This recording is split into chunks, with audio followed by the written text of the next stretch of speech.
Hi guys! Recently I've been getting a lot of comments on my ulcerative colitis video, and I felt like maybe I would kind of make a follow-up to that video because, you know, health is important. I've gotten a lot of comments from a lot of people who have told me all the different things that they've done and how it has helped them or how it hasn't helped them.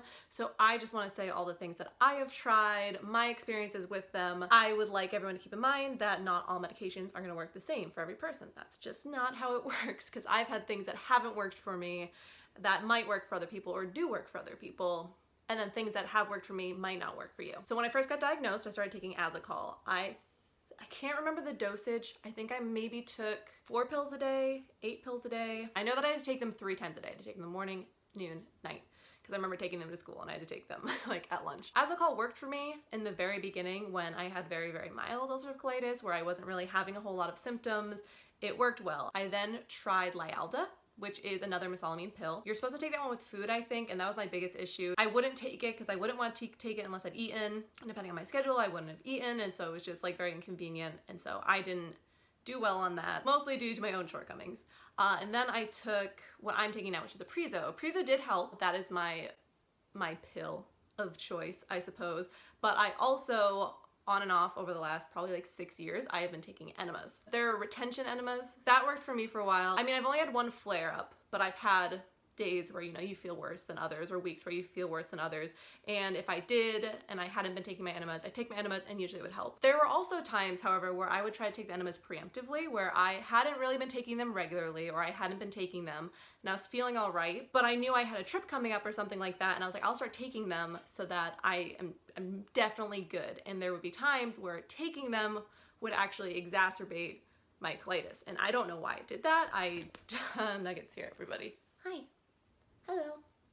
I don't know why it did that. It was spontaneous, and it was frustrating. It was frustrating because the things that were supposed to make me healthy weren't helping. Sometime after I made that other video, I had my flare up and it was really bad, and the enemas weren't working, and it was very terrible. I couldn't leave the house. I couldn't go to the grocery store.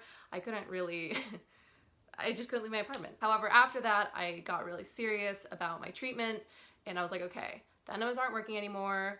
The pills aren't working. I need to try something a little more drastic. So up until this point, I haven't had a gastroenterologist that lives in Florida, so I just haven't really been going to the gastroenterologist. I've been trying to just sort it out myself. Don't do that. My mom recommended a gastroenterologist that works at her hospital, said he was great, made an appointment. A couple weeks later, I went to the doctor's, and I talked to the nurse practitioner, who was really nice, and she recommended steroids. I don't think anybody really wants to take steroids.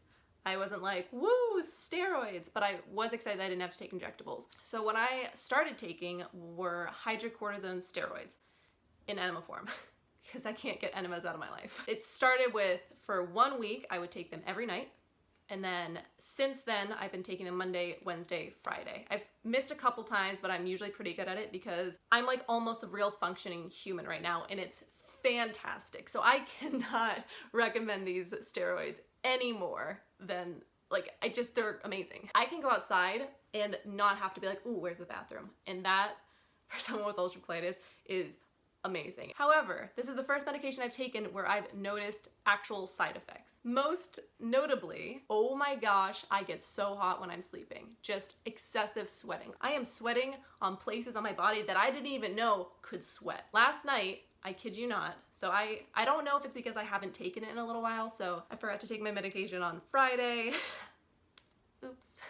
So I took it on Monday, so I missed one of the doses. I sweat through 2 t-shirts. Woke up covered in sweat, changed out, put a new one on, woke up again later that night, that was drenched, woke up, put on a new t-shirt. Ridiculous. I don't know. It's awful. I hate it, but it's a pretty good trade-off. Okay, I will take it. And the last thing I want to talk about is a Priso. It has been working well. I am happy with it, but it is so fucking expensive. So I have halved my dose. Each Apriso pill costs $4, and I am prescribed 4 pills a day. That's $16 a day. So when I go to fill up my prescription, I pay about $500. And that's after insurance. I have insurance. That is after insurance. I went online and I found kind of an Apriso discount type thing. It's directly from Apriso, but you can only get $110 off. So the first time I paid $480, second time I paid $370. So now my prescription costs $370 a month, which is something that I can't afford. Really. I mean, I can, something I don't want to afford.